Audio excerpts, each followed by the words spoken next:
Morning. तो biological with Manish में आपका स्वागत है और आज का जो हमारा टॉपिक है वो है बायोटेक्नोलॉजी।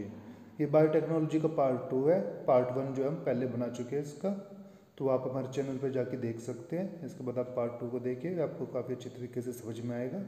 अगर आपके इस वीडियो से रिलेटेड या लास्ट वीडियो से रिलेटेड कोई भी क्वेश्चन है तो आप कमेंट करके हमसे पूछ सकते हैं। अगर आप चैनल पे न्यू स्टूडेंट है तो आप चैनल को सब्सक्राइब कर लीजिए ताकि आपके पास नई वीडियो के नोटिफिकेशन आती रहे। तो चलिए आज की जो वीडियो है वो स्टार्ट करते हैं। तो आज हम पढ़ने वाले हैं tools of recombinant DNA technology. Tools पढ़ेंगे आप रिकम्बिनेंट डीएनए टेक्नोलॉजी के, और इस वीडियो में हम रिस्ट्रक्शन एंडोन्यूक्लियस एंजाइम को, पॉलीमरेज एंजाइम को और लाइगेज और न्यूक्लियस एंजाइम को जो हम स्टडी करेंगे। इसमें साथ में वेक्टर और जो कंपिटेंट होस्ट ऑर्गेनिज्म का पॉइंट है ये हम नेक्स्ट वीडियो में डिटेल में स्टडी करेंगे। तो चलिए वीडियो को स्टार्ट करते हैं। तो सबसे पहले हमारे पास जो एंजाइम है वो है न्यूक्लियस। आपको किसी भी चीज़ को रिकम्बिनेंट करने के लिए, एग्जाम्पल के तौर पे देखिए यहाँ पे आपको किसी भी चीज़ को क्या करना है, रिकम्बिनेंट करना है। रिकम्बिनेंट किसको करना है, हमें यहाँ पे डीएनए को करना है। ठीक है, जैसे ये हमारे पास एक बैक्टीरिया है और एक ये सेल है हमारे पास, तो इसके अंदर भी क्या प्रेजेंट है, डीएनए, और इसके अंदर भी क्या प्रेजेंट है, डीएनए। अब हम क्या करेंगे, इसका ये जो डीएनए है इसको यहाँ पे बाहर निकाल लेते हैं और इसको क्या करेंगे, कट कर लेंगे। कट करने के बाद ये डीएनए जो होता है इसका ये भी निकाल लिया और इसमें से भी हमने एक पोर्शन क्या कर दिया, कट। जितना बड़ा ये था उतने बड़ा कट हमने यहाँ पे लगाया। अब ये जो आ गया पोर्शन, इस पोर्शन को हम क्या कर देंगे, इसमें इंसर्ट कर देंगे। तो इंसर्ट करने के बाद ये क्या हो चुका है, इसमें ये जो हिस्सा है ये इस सेल का है और बाकी का जो पुराना हिस्सा है वो खुद का है। तो यहाँ पे दो डीएनए क्या हो चुके हैं, मिक्स हो चुकी है, आपस में फ्यूज हो चुकी है, जुड़ चुकी है। तो इसको हम क्या कह देंगे, रिकम्बिनेंट डीएनए कह देंगे। तो जिस तरीके से हम इसे कहते हैं वो हमारी टेक्नोलॉजी कहलाती है और हमने क्या बना दिया है, रिकम्बिनेंट डीएनए। रिकम्बिनेंट डीएनए को आप स्मॉल आर से जो होता है शो करते हैं इस तरीके से। कई बार आप ये देखेंगे कि स्मॉल आर है फिर डीएनए लिख रखा है, तो उसका मतलब क्या होगा, रिकम्बिनेंट डीएनए होता है। ठीक है, जैसे कि आप दो ह्यूमन बीइंग ले लीजिए, राम और शाम। अगर आपने राम का जो डीएनए होता है थोड़ा सा पोर्शन शाम के डीएनए के साथ मिक्स कर दिया तो वो भी क्या कहलाएगा, हमारा रिकम्बिनेंट डीएनए कहलाएगा। तो हम कह सकते हैं रिकम्बिनेंट को मिक्सर ऑफ टू ऑर्गेनिज्म, ठीक है, मतलब mixer of DNA of two organism क्या होता है, डीएनए रिकम्बिनेशन कहलाता है। ठीक है, तो अब इसको हमें क्या करना, आगे स्टडी करना है। अभी किस चीज़ के बेस पे होता है, सबसे पहले बात ये होती है।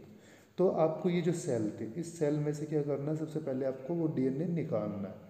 अब वो डीएनए जब निकालना है तो उस डीएनए को आपको क्या करना पड़ेगा, ब्रेक डाउन भी करना पड़ेगा। तो उसके लिए कुछ एंजाइम्स की क्या होती है, ज़रूरत पड़ती है आपको। तो उन एंजाइम्स के बारे में यहाँ पे क्या कर रहे हैं, स्टडी कर रहे हैं। अब ये जो डीएनए था इसको हमें कट करना है, तो कट करने के लिए भाई हमारे पास क्या होना चाहिए, एंजाइम होना चाहिए। उसके बाद जो होता है इसमें से भी कट कर रहे हैं तो वही सेम एंजाइम यहाँ पे लगेगा। और उसके बाद हम इसको क्या कर रहे हैं, इसमें ले जाके इंसर्ट कर रहे हैं, जोड़ रहे हैं, तो वहाँ पे भी क्या लगेगा, एंजाइम लगेगा। उसके बाद ये यहाँ पे क्या करेगा, सिंथेसिस करेगा, सिंथेसिस करने में भी एंजाइम लगेगा। तो ये जो एंजाइम्स होते हैं ये आपके मेनली होते हैं, और इनको जानने के बाद आप इनकी मैकेनिज्म को ईजिली रीड कर सकते हैं। तो इसके बारे में आज हम वीडियो में क्या करेंगे, डिस्कस करेंगे। तो चलिए सबसे पहले हम जानते हैं न्यूक्लियस एंजाइम के बारे में। तो न्यूक्लियस एंजाइम क्या होता है, तो न्यूक्लियस एंजाइम जो होता है जो न्यूक्लिक एसिड को ब्रेक डाउन कर दे।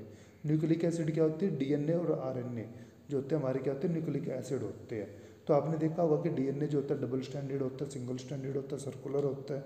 तो डीएनए के स्ट्रैंड को ब्रेक डाउन करने के लिए जो होता है एंजाइम यूज़ किया जाता है, उसे हम कहते हैं न्यूक्लियस। अब ये किस चीज़ को ब्रेक डाउन करता है, डीएनए के स्ट्रैंड में ये फॉस्फोडाइएस्टर बॉन्ड जो बनता है उसको क्या कर देता है, ब्रेक डाउन कर देता है। ठीक है, दो न्यूक्लियोटाइड होते हैं, दो न्यूक्लियोटाइड्स के बीच में क्या बन जाता है, दो न्यूक्लियोटाइड के बीच में जो होता है फॉस्फोडाइएस्टर बॉन्ड बनता है, जैसे कि यहाँ पे डायग्राम में आपको दिखाया भी है। तो ये क्या हो जाता है, ऐसे ब्रेक डाउन हो जाता है, तो इस तरीके से दोनों क्या हो जाते हैं, अलग हो जाते हैं। ठीक है, ये होता है फंक्शन न्यूक्लियस एंजाइम का। अब दूसरा आपको यहाँ पे याद रखना है कि जो न्यूक्लियस होता है उसको लोकेशन के बेस पर आप जो होते हैं दो भागों में बांट सकते हैं। ठीक है, लोकेशन के बेस पर एक होता है एक्सोन्यूक्लियस, एक होता है एंडोन्यूक्लियस। अब इससे क्या मतलब है, देखिए ये आपका डीएनए होता है, ये थर्ड एंड है, ये फिफ्थ एंड है, इसी तरीके से थर्ड है, ये फिफ्थ एंड है। ठीक है, अब अगर थर्ड और फिफ्थ एंड के साइड से कोई एंजाइम डीएनए को कट करता है तो हम कहेंगे कि बाहरी तरफ से इसको क्या कर रहा है, कट कर रहा है। तो उसका मतलब है वो क्या है, एक्सोन्यूक्लियस है। ठीक है, अगर कोई डीएनए को क्या कर रहा है, मिड पोर्शन से कट कर रहा है, तो उसे हम क्या कहेंगे कि ये क्या है, एंडोन्यूक्लियस है। तो एंडोन्यूक्लियस क्या करता है, उसे मिड रीजन से क्या करता है, कट करता है, और एक्सोन्यूक्लियस उसे क्या करता है, आउटर एंड से, ठीक है, बाहर की तरफ से क्या करता है, कट करता है। अब एंडोन्यूक्लियस में क्या होता है, एक स्पेसिफिसिटी होती है, कुछ जो होते हैं ऐसे भी। अब देखिए वो स्पेसिफिसिटी क्या होगी, पहले उसे ही समझ लेते हैं। चलो, तो देखिए ये आपका जो है मिड पोर्शन, अब मिड पोर्शन में थोड़ा ये भी हो सकता था, ये भी, ये, तो वो एंजाइम जो आपने दिया है, वो एंजाइम उसे कहाँ से कट करेगा, वो मिड से कट करेगा। अब मिड पोर्शन जो है वो बड़ा भी हो सकता है और छोटा भी हो सकता है, मतलब यहाँ से भी कट कर सकता था, यहाँ से भी, यहाँ से भी, और यहाँ से भी, और यहाँ से भी। ठीक है, तो कुछ एंजाइम आपके ऐसे होते हैं जो मिड पोर्शन में से बिल्कुल स्पेसिफिक जगह से, जहाँ से आपकी मर्जी है वहीं से जो है वो कट कर सकते हैं। ठीक है, तो उसे हम कहते हैं रिस्ट्रिक्शन एंडोन्यूक्लियस एंजाइम। ठीक है, उसके बारे में हम स्टडी करते हैं। तो देखिए नेक्स्ट स्लाइड में, रिस्ट्रिक्शन एंडोन्यूक्लियस एंजाइम, ये एंजाइम क्या होते हैं, ये प्रोटीन नेचर के होते हैं। सबसे पहली बात आपसे पूछा जा सकता है कि ये किस नेचर के होते हैं, ये कार्बोहाइड्रेट होते हैं, या लिपिड होते हैं, फैट होते हैं, या प्रोटीन होते हैं। तो आप यहाँ पे बता सकते हैं कि क्या होते हैं, प्रोटीन होते हैं। उसके बाद ये कहाँ से लिए जाते हैं, ये जो होते हैं मेनली जो है बैक्टीरिया वायरस से जो है प्राप्त किए जाते हैं। तो आपको ये क्या काम करते हैं, ये डीएनए को एक स्पेसिफिक साइट से काटते हैं। ठीक है, तो ये क्वेश्चन आपको ध्यान रखने हैं, बेसिक सी बातें होती हैं। ठीक है, मगर लर्न करते वक्त कई बार हम इस पर ध्यान नहीं देते। ठीक है, तो ये बात आपको यहाँ पे याद रखनी है। अब रिस्ट्रिक्शन एंडोन्यूक्लियस एंजाइम जो होता है, इसके क्या होते हैं, पार्ट होते हैं, इसके 3 पार्ट होते हैं। ठीक है, इसको 3 कैटेगरी में बांटा गया है। एक होता है रिस्ट्रिक्शन एंडोन्यूक्लियस 1, एक होता है रिस्ट्रिक्शन एंडोन्यूक्लियस 2, एक होता है रिस्ट्रिक्शन एंडोन्यूक्लियस 3। सबसे पहले आपको ये जानना है कि इसका फंक्शन क्या होता है, उसके बेस पे आप ये जानेंगे कि इसमें से किसको यूज़ किया जाता है और किसको यूज़ नहीं किया जाता। तो आपको फंक्शन अगर बताए तो ये क्या काम करता है, ये मिथाइलेशन का काम करता है। ठीक है, मिथाइलेशन, मिथाइलेशन का मतलब होता है ज्वाइंट करना। साथ में किसका काम करता है, क्लीवेज का, ब्रेक डाउन करने का। तो रिस्ट्रिक्शन एंडोन्यूक्लियस 1 मिथाइलेशन ज्वाइंट करने का भी और क्लीवेज करने का भी काम करता है। किसको क्लीवेज करता है और किसको ज्वाइंट करता है, जो ये पार्ट काटेगा उसको क्लीवेज कर, मतलब जो पार्ट है जैसे से कहा गया उसे क्लीवेज करने का, साथ में उसको कट करके जोड़ भी देता है। ठीक है, तो ये दोनों काम करता है। अब रिस्ट्रिक्शन एंडोन्यूक्लियस 2 का अगर फंक्शन में की बात करूँ तो ये क्लीवेज करने का काम करता है, सिर्फ ये मिथाइलेशन का काम नहीं करता।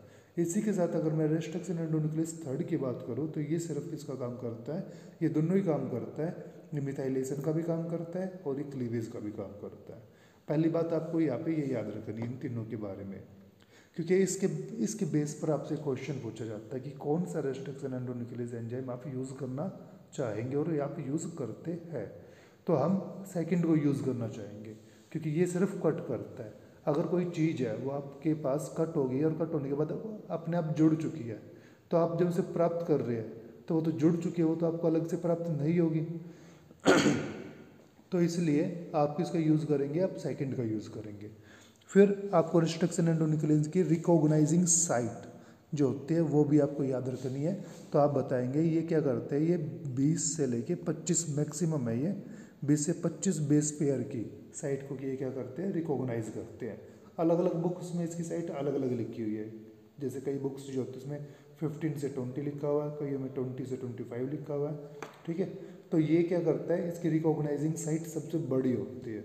ये जो डीएनए होता है इसमें कम से कम 20 या 25 सीक्वेंसिंग को रीड करता है, जैसे ATCGG, ATCG, AGT, इस तरीके से कम क्या होनी चाहिए, 20 to 25 सीक्वेंस होनी चाहिए, और इसमें सेम पैटर्न में होनी चाहिए। जब ये सेम पैटर्न में आ जाएंगे तो ये उनको क्या करेगा, रिकॉग्नाइज कर लेगा और उनको वहाँ से कट करने की कोशिश करेगा। ठीक है, और ये कट कैसे करता है, मान लीजिए ये रिकॉग्नाइजिंग साइट थी इसकी, इसने आइडेंटिफाई कर लिए, तो इसके कम से कम 1000 आगे से या 1000 पीछे से ये क्या करेगा, इसे कट करता है। ठीक है, तो 1000 का जो हिस्सा है ये इसको क्या कर देता है, एक्स्ट्रा कर देता है। जैसे रिकॉग्नाइजिंग साइट हमें यहाँ मिली इस पोर्शन पर, तो यहाँ से कट ना करके ये क्या करेगा, ये 1000 जो बेस पेयर है उनके आगे से क्या कर देगा, उसे कट कर देगा, या उसके 1000 पीछे जाके उसको क्या कर देगा, कट कर देगा। तो आपको अपनी रिकॉग्नाइजिंग साइट के साथ ये जो हिस्सा होता है ये भी क्या मिल जाएगा, एडिशन में मिल जाएगा। ठीक है, तो ये मेन बात होती है, ये आपको यहाँ पे याद रखना है, इसके बेस पर भी क्वेश्चन आता है। इसलिए भी आप इस डीएनए रिस्ट्रक्शन एंडोन्यूक्लियस 1 को यूज़ नहीं करते। अब इससे फ़ायदा क्या होगा, आपको चाहिए था इतना सा पोर्शन, ठीक है, आपको चाहिए था ये पोर्शन, और आपको एडिशनल में ये भी मिल गया। अब इस एडिशनल में कुछ ऐसे भी जीन होंगे जो आपको नहीं चाहिए, और वो आपको क्या होगा, वैसे ही मिल जाएंगे। अब जिनकी ज़रूरत नहीं है वे मिल गए, तो वे क्या करेंगे, आपके काम में कुछ ना कुछ अड़चन लगाएंगे, ठीक है। तो इस तरीके से ये क्या करता है, एडिशनल पोर्शन देता है, और वो एडिशनल पोर्शन आपके लायक, यूज़ के लायक है नहीं है, और उसी के बेस पर आपको अपना डीएनए जोड़ना भी होता है, तो वो उसका साइज़ भी बढ़ा सकता है, ठीक है। तो इसलिए आप इसको यूज़ नहीं करते। इसके साथ जो होता है वो आप बता सकते हैं रिस्ट्रक्शन एंडोन्यूक्लियस 2 के बारे में।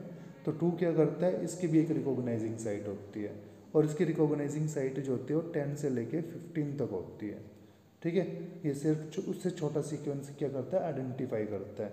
तो इसमें ATCG ऐसे 10 सीक्वेंसिंग भी आते हैं, तो उसको ये क्या कर लेता है, आइडेंटिफाई कर लेता है, और आइडेंटिफाई करने के बाद उसे कट करता है। अब ये भी देखिए, ये इसकी रिकॉग्नाइजिंग साइट थी, जैसे इसे कट करना है, मगर ये भी क्या करता है, 350 तक एडिशनल सीक्वेंस जो है उसके साथ जो है दे देता है। तो इसको भी यूज़ करना क्या हो जाता है, थोड़ा सा गड़बड़ वाली बात हो जाती है, क्योंकि ये भी 350 जो सीक्वेंस दे रहा है, उसमें कोई जीन जो है वो एडिशनल फॉर्म में आपके पास आ सकता है, जिसकी आपको ज़रूरत ना भी हो, ठीक है। तो ये भी आपको यहाँ पे याद रखना है। उसके बाद जो होता है, अगर थर्ड की बात करते हैं, तो थर्ड में क्या होता है, थर्ड में भी इसी तरीके से है, इसकी होती है 4 to 5 की रिकॉग्नाइजिंग साइट ATCG, अगर आपको कहीं मिल जाते हैं, या कुछ भी TACG, ठीक है, जो इसकी सीक्वेंस है, मगर वो कितनी की होगी, सिर्फ 4 से 5 की होगी, ठीक है। तो छोटी सी सीक्वेंसिंग होती है, जल्दी से आइडेंटिफाई की जा सकती है, जितनी बड़ी सीक्वेंस होगी वो जल्दी से आइडेंटिफाई नहीं करी जा सकती।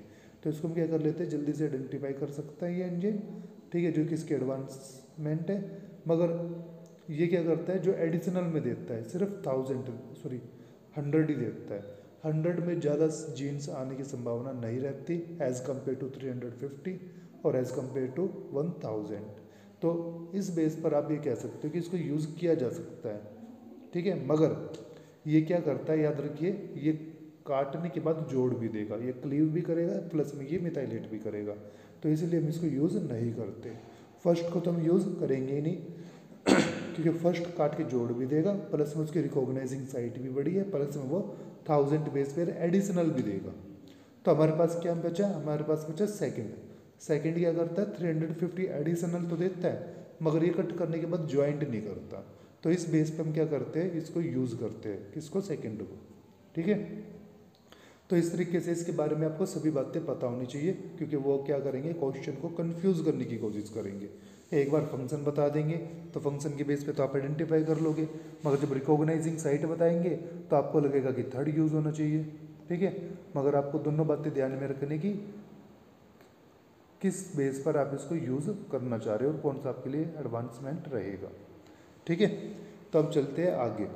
तो रिस्ट्रक्शन एंडोन्यूक्लियस जो होते हैं, ये एंजाइम आप प्राप्त करते हो, ये अलग अलग कैटेगरी के होते हैं, हमने पढ़ा कि ये 3 कैटेगरी में होते हैं, ठीक है। अब इनको हम निकालते हैं, और निकाल कर इनको नाम दिया जाता है, नॉमेनक्लेचर की दी जाती है।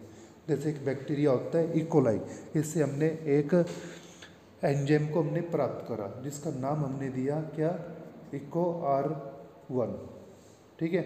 तो ये हमने किससे निकाला था, ये हमने निकाला था इकोलाई की एक स्पेसीज थी, ठीक है, जो थी एस्चेरिचिया कोइल RY30, ठीक है। इससे हमने इसे प्राप्त किया था। अब प्राप्त करने के बाद, जैसे कि ये जो है, इससे हमने प्राप्त करा एक एंजाइम, ठीक है। इस एंजाइम को हमें क्या करना है, नाम देना है। वो नाम हमने दे दिया इको RI1। अब ये नाम कैसे दिया जाता है, तो ये कुछ रूल्स बनाए गए जिनके बेस पे ये नाम दिया जाता है, तो वो आपको स्टडी करने हैं, और उसकी एक छोटी सी ट्रिक जो है वो हमने बनाई है, जिसको आप देखकर इसे ईजिली लर्न कर सकते हो। इसे एक अच्छे तरीके से लिखिए और आपको सारी चीज़ इसके बारे में पता चल जाएगी, ठीक है। तो देखिए, ये नाम हमने जो है वो थोड़ा सा वाइड करके लिख दिया, जैसे ये था इको RI1, तो इसका ECOR1 ये हमने इस तरीके से लिख दिया, और साथ में इसके नीचे भी जो है इसके रूल को लिख दिया। तो पहला वर्ड क्या है इसका नाम का, ठीक है। तो पहला अल्फ़ाबेट जो नाम का होगा वो किससे लेना पड़ेगा आपको, जीनस से लेना पड़ेगा। अभी इसका जीनस क्या है, इसका जीनस है एस्चेरिचिया। ठीक है। फिर बाद के 2 वर्ड आपको लेने हैं, वो किससे लेने हैं, वो आपको लेने हैं इसकी स्पेसिस से। तो स्पेसिस इसकी क्या है, कोलाई है। तो कोलाई के पहले 2 वर्ड हमने ले लिए, क्या हो गया CO। ठीक है। फिर हमने स्ट्रेन का पहला वर्ड लेना है। तो स्ट्रेन का पहला वर्ड, स्ट्रेन क्या है इसकी RY13। तो इसका जो पहला वर्ड है वो क्या ले लिया हमने, R ले लिया। ठीक है। तो ये इसका नाम क्या हो गया, इको R। ठीक है। अब ये 1 और 2 का क्या मतलब है कि इसी एंजाइम्स, इसी बैक्टीरिया से आपने ये पहला एंजाइम प्राप्त करा है तो हम लिखेंगे 1। अगर आपने ये दूसरी तरह का इसी बैक्टीरिया की सेल से प्राप्त करा है रिस्ट्रिक्शन एंडोन्यूक्लियस, तो हम लिखते हैं यहाँ पे 2 या रोमन में 2। ठीक है। अगर आपने तीसरा प्राप्त करा तो हम रोमन में लिखते हैं 3। ठीक है। तो ये आपको यहाँ पे ध्यान रखना है कि ये नाम किस तरीके से लिखे जाते हैं। तो सिंपल सा है, आप इसको याद कर सकते हैं, जीनस 1 स्पेसिस 2 स्ट्रेन 1 और नंबर जो शो करेगा वो। ठीक है। तो इस तरीके से आप इसको आराम से लिख सकते हैं। और लास्ट बात ये याद रखनी कि पहले के जो आपको वर्ड लिखने हैं 3 वर्ड, ठीक है, जैसे ECO, ये किस में जाएंगे, इटालियन में लिखने पड़ेंगे आपको थोड़े से। ठीक है। तो ये बात आपको यहाँ पे ध्यान रखना, क्योंकि ये नंबरिंग से क्वेश्चन आ जाता है कई बार MCQ में कि स्पेसिस के कितने कौन से वर्ड होते हैं और कितने लिए जाते हैं। तो स्पेसिस के जो होते हैं 3rd और 4th वर्ड होता है और ये 2 लिए जाते हैं। ठीक है, इस तरीके से। तो चलिए अगला जो है स्लाइड देखते हैं। तो यहाँ पे रिस्ट्रिक्शन एंडोन्यूक्लियस की फंक्शन के बारे में बात की गई है, तो वो किस तरीके से कट करता है। तो यहाँ पे आपको दिखा देते हैं एक बार। तो क्या करता है, ये देखिए आपका DNA होता है, तो ये DNA को कट करता है। अब कट करने के 2 तरीके हो जाते हैं। अगर एक DNA को यहाँ से कट कर दे और यहाँ से कट कर दे, तो ये जो हिस्सा बनेगा वो कैसा बनेगा, ये वाला हिस्सा बनेगा ऐसे। ठीक है। और अपर वाला हिस्सा जो है वो इसका कैसा बन जाएगा, इस तरीके से। ठीक है, 2 अलग अलग बन गए ना। अब देखिए अगर ये DNA को कट कर दे इस तरीके से, तो इसमें क्या बन जाएंगे, 2 हिस्से बन जाएंगे। एक होगा ये वाला और एक होगा इसका ये वाला। ठीक है। तो इसमें देखिए क्या हो रहा है, इसमें आप देख पा रहे हो कि इसकी जो एंड है वो कैसे है, ब्लंट है। यहाँ पे भी ब्लंट है। और यहाँ पे जो एंड बन रहा है वो कैसा बन रहा है, वो स्टिकी बन रहा है। ठीक है। तो यहाँ पे इस स्लाइड में हमने फंक्शन को जो है यहाँ पे क्या करा बताया है। तो DNA जो होता है वो क्या करता है, सॉरी रिस्ट्रिक्शन एंडोन्यूक्लियस जब DNA को काटता है तो वो क्या करता है, वो उसे इस तरीके से काट देता है जिससे जो एंड बनता है वो कैसा होता है, ब्लंट होता है। ठीक है। तो ये 2 तरह का फंक्शन करता है, एक तो ब्लंट एंड बनाता है और एक क्या बनाता है, स्टिकी एंड बनाता है। अब इसमें देखिए इसने क्या कर दिया, इसको कट कर दिया इस तरीके से। ठीक है। तो ये जो हिस्सा है अपर वाला, ये जो हिस्सा है ये इस वाले हिस्से के ऊपर क्या हो जाएगा, अटैच हो जाएगा, इसको बेस मिल जाएगा, चिपकने की एक जगह मिल जाएगी। तो इसे हम कहते हैं स्टिकी एंड फॉर्मेशन करना।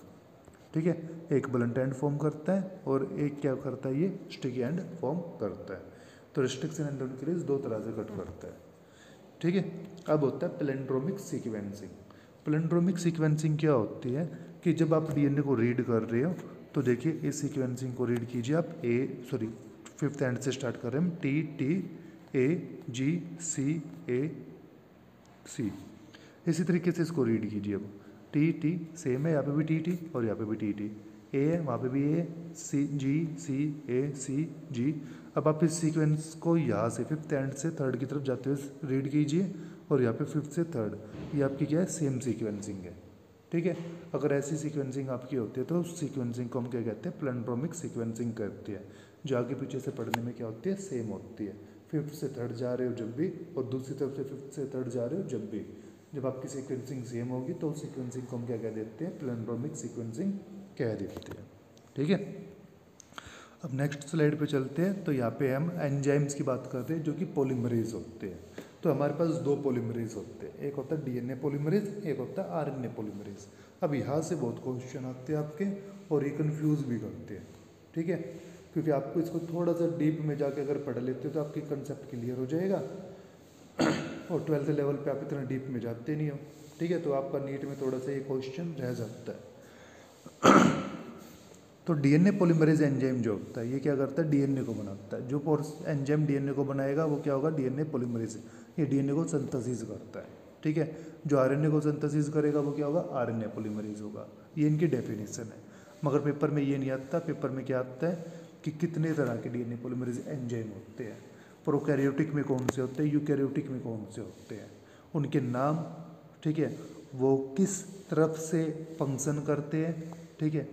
जैसे कि ये टेबल में आपको दिखाया गया है कि ये प्रोकैरियोटिक बैक्टीरिया सेल है, मतलब प्रोकैरियोटिक है। प्रोकैरियोटिक के अंदर 3 तरह के क्या होते हैं, एंजाइम होते हैं। एक होता है डीएनए पॉलीमरेज 1, एक 2, एक 3।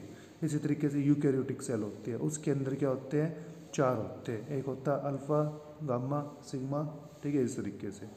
अब ये जो होते हैं ये किस तरीके से फंक्शन करते हैं, ये जो होते हैं 3rd to 5th जो होते हैं फंक्शन करते हैं, 5th to 3rd जो होते हैं फंक्शन करते हैं। इसमें से कई जो होते हैं फंक्शन नहीं करते इस डायरेक्शन में। साथ में डीएनए सबसे इंपॉर्टेंट जो है डीएनए पॉलीमरेज 1 प्रोकैरियोटिक में क्या काम करता है, रिपेयर करने का भी काम करता है, रेप्लिकेशन का भी करता है। डीएनए पॉलीमरेज 2 प्रोकैरियोटिक में किसका काम करता है, सिर्फ रिपेयर करने का। 3rd किसका काम करता है, मेन जो रेप्लिकेशन होती है वो करता है, ठीक है। तो इस तरीके से ये टेबल आपको अच्छे तरीके से लर्न करनी है। और इसमें मेनली जो है ये पोर्शन और ये जो फंक्शन है इसका ये जरूर याद करना है, ठीक है। क्योंकि डीएनए पॉलीमरेज एंजाइम को जब आप रीड करेंगे, ठीक है, तो आपको कंफ्यूज करेगा और कंफ्यूज करके क्वेश्चन देगा। क्वेश्चन क्या देगा, देखिए ये आपका जो है ये आपका क्या था, स्ट्रैंड है, डीएनए का स्ट्रैंड 5th से 3rd की तरफ। अब यहाँ पे ये नया स्टैंड जो है वो बनता जा रहा है। तो 5th एंड का होगा यहाँ पे होगा और 3rd एंड का होगा यहाँ होगा, ठीक है। तो वो आपसे पूछेगा कि न्यूली स्ट्रैंड जब सिंथेसिस होता है तो उसकी क्या डायरेक्शन होती है, डीएनए पॉलीमरेज की किस डायरेक्शन में सिंथेसिस करता है। तो आप कहेंगे 5th से 3rd की तरफ करता है, ठीक है। अब वो कह देगा कि ओल्ड स्टैंड पे जब न्यू स्टैंड बन रहा है तो ओल्ड स्टैंड पे उसकी क्या डायरेक्शन होती है, तो इसी तरफ होती है। तो 3rd से क्या होती है, 5th होती है, ठीक है। इस तरीके से वो आपके क्वेश्चन के साथ क्या करेगा, थोड़ा सा खेलने की कोशिश करेगा। ओल्ड स्टैंड पे कैसे बना रहा है, किस डायरेक्शन में, और न्यू स्टैंड कैसे फॉर्म्ड हो रहा है, ये आपको वहाँ पे क्या करना है, रीड करना है। तो जब ओल्ड है तो वो 3rd से 5th है और न्यू है तो 5th से 3rd है। और ये इस टेबल में इन्होंने यहाँ पे लिख रखा है कि 5th to 3rd है या 3rd to 5th है, ठीक है। तो ये बातें आपको यहाँ पे ध्यान रखनी है। इसी तरीके से अगर आप आरएनए पॉलीमरेज की बात करते हो तो इसमें भी क्या होती है, 3 फॉर्म होती है। आरएनए पॉलीमरेज 1 होता है, आरएनए पॉलीमरेज 2 होता है और 3 होता है। अब ये क्या करते हैं, ये किस चीज़ को बनाते हैं, RNA polymerase 1 are ribosomal RNA को बनाता है। 2 जो होता है एमआरएनए को और स्मॉल न्यूक्लियर आरएनए जो होता है इसको बनाता है। 3rd जो होता है वो 5th स्मॉल राइबोसोमल आरएनए को बनाता है और ट्रांसफर टीआरएनए को बनाता है। ये कहाँ पाए जाते हैं, न्यूक्लियस में पाए जाते हैं, न्यूक्लियोप्लाज्मा में पाए जाते हैं, ठीक है। तो ये बातें आपको यहाँ पे फंक्शन इनके मेनली जो है लर्न करना है इज, ठीक है, अच्छे तरीके से। अब देखिए अगला एंजाइम है डीएनए लाइगेज। अब डीएनए लाइगेज के बारे में कुछ बातें जान लीजिए जो कई बार गड़बड़ हो जाती है पढ़ते वक्त, ठीक है, तो ढंग से समझ नहीं पाते हम, ठीक है। अब वो क्या होता है, देखिए आपको डायग्राम बना के दिखाते हैं, पहले आप जब समझ पाएंगे। देखिए ये था, ये हमने क्या कर दिया, यहाँ से कट कर दिया है, ठीक है, ये बाहर निकल गया हमारा पोर्शन, ठीक है, यहाँ पे आ गया। अब यहाँ पे मैंने क्या कर दिया है कि यहाँ पे ये नया स्टैंड जो था ना मेरे पास इतना सा था वो मैंने ऐड कर दिया यहाँ पे, ठीक है, जिसमें ये जो स्पेस है बचा रह गया।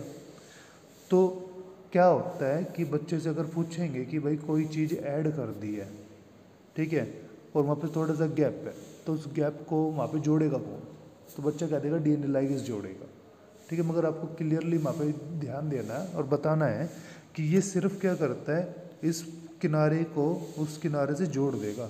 इनके बीच में अगर गैप रह जाता है ना तो gap DNA polymerase nucleotide base pair को वहाँ पे ऐड करके फिल करता है, ठीक है। ये इसको ज्वाइंट, इसके गैप को फिल नहीं करेगा, ये उस गैप को ज्वाइंट करेगा, लाइगेज करेगा, ठीक है। तो ब्लंट एंडो या sticky endo, DNA ligase joint करने का काम करता है, किसको, डीएनए को, और ये जोड़ता है ना कि गैप को फिल करता है, ठीक है। तो ये यहाँ पे कई बार इसमें कंफ्यूज करके क्वेश्चन आपको दिया जाता है, तो ये कंफ्यूजन आपको यहाँ पे दूर करनी है अपनी, ठीक है। तो आगे चलते हैं इसमें। तो ये था आज का हमारे पास एंजाइम्स। आगे जो वीडियो होगी उसमें हम वेक्टर को लेंगे, ठीक है। और वेक्टर में काफ़ी डिटेल्स हैं, सिंथेटिक आर्टिफिशियल वेक्टर है, अलग अलग वेक्टर्स होते हैं आपके, उनको फुल डिटेल में जो होता है अच्छी तरीके से स्टडी करेंगे। अगर आपका कोई क्वेश्चन इस वीडियो से रिलेटेड है तो वो कमेंट करके आप हमसे पूछ सकते हैं, ठीक है। अगर आपको वीडियो अच्छी लगी है तो वीडियो को आप लाइक कीजिए और शेयर कीजिए और चैनल को सब्सक्राइब कीजिए। Thank you.